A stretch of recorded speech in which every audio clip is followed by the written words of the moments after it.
The role of New Forest Ibsley Airfield as a frontline fighter station was portrayed in the 1942 movie, the first of the few.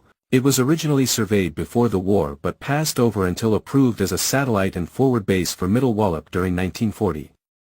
Construction was undertaken by John Mowlam and Company on meadow land, was the first of the airfields built in the Avon Valley and the only fighter station to have asphalt-surfaced runways, lying some 2 miles north of Ringwood and 1.5 miles southeast of Ibsley Village. The need for a forward airfield for fighter use in the area led to its being occupied by Hurricane fighter squadrons in February 1941, although construction work of some kind continued for another 8 months, with 3 tarmac runways being laid down. Over the following 3 years, 19 different RAF fighter and fighter-bomber squadrons were based at Ibsley for periods varying from a few days to several months in the course of conducting sweeps, bomber escorts, reconnaissance and shipping strikes and patrols. The aircraft involved were chiefly Spitfires and Hurricanes, but Typhoons, Mustangs and Whirlwinds were present on some occasions.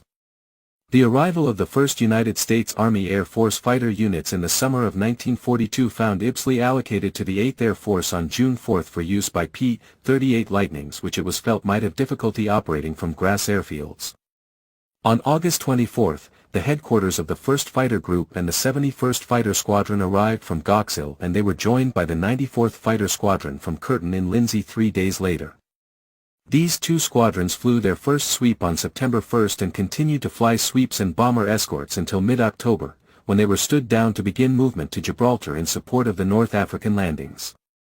The group left Ibsley on October 23 and 24.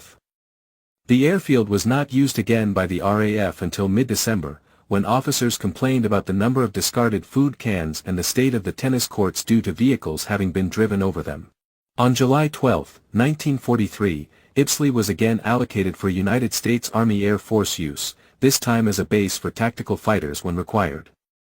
Meanwhile, work was currently in progress to improve the landing ground. By the beginning of 1944, when the last RAF fighter squadron moved out, there were 18 small pan hardstands and 18 double pens for parking 54 single-engine fighters. Cover was provided by 2 Bellman and 12 blister hangars. Utility prefabricated buildings accommodated 1,726 personnel. A nearby mansion, Moyles Court, was available as a headquarters building. With the arrival of a U.S. Fighter Wing HQ in January, also came field engineers who put down additional aircraft standings using PSP, perforated steel matting, and widened the double pens. It was March 29, 1944 before the assigned flying unit arrived.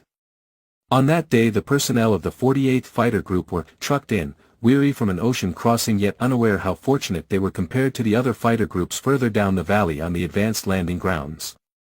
Even so, many men had initially to be accommodated under canvas. The 492nd, 493rd and 494th Fighter Squadrons, the flying elements of the group, were allotted the code markings F4, 17 and 6M respectively to paint on their P-47 Thunderbolts. The inaugural sweep over enemy-held territory came on April 20, followed by an intensive period of fighter bombing missions prior to D-Day. On June 6, the 48th was involved in bombing bridges and attacking gun positions in Normandy. On April 21, the number of Thunderbolts at Ibsley doubled when the aircraft of the 371st Fighter Group moved in from nearby Bistern Advanced Landing Ground while work was carried out on its wire mesh runways, and at one point there were over 150 P-47s parked on Ibsley. The 371st remained until May 14, and, even then, its pilots would have preferred to remain on the hard. The 48th Fighter Group's only air battle while flying from Ibsley came on June 12 when the 493rd Squadron, tangling with some Bf-109s, shot down 4 and shared another victory with a P-47 pilot from another group. During missions flown from Ibsley, the 48th lost a total of 8 P-47s.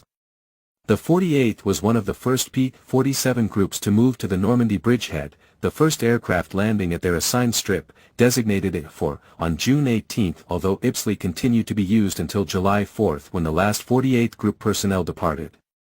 However, an American presence still remained. For a few days earlier the 20L-5 Sentinels and 2 UC-78 Expeditors of the 14th Liaison Squadron had arrived from Cheshire preparatory to moving to France.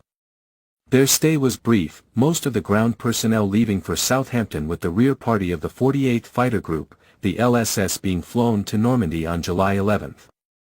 This unit's duties would be general fetch and carry for the U.S. Third Army.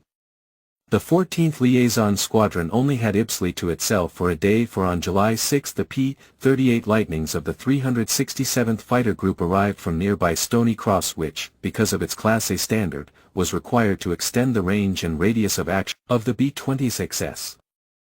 The 367th was engaged in fighter-bomber activities which continued from Ibsley until the end of the month. The 367th HQ prepared to move on July 20 and the squadrons followed between the 27th and the 31st.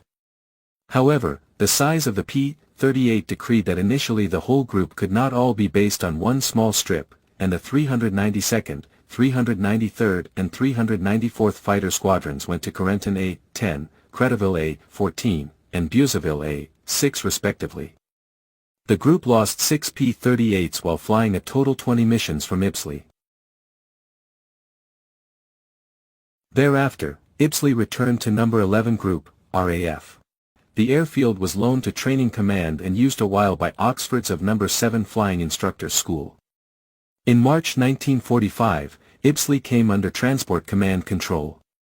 For a few months, the glider pickup training flight was in residence with Dakotas and Hadrian gliders, and non-flying units came and went during the spring and summer of 1945. In the late autumn, Ibsley was on care and maintenance status, with hangars used for storage. A small RAF staff remained until late 1946, but by the following spring the aerodrome was returned to civilian use, mainly agriculture.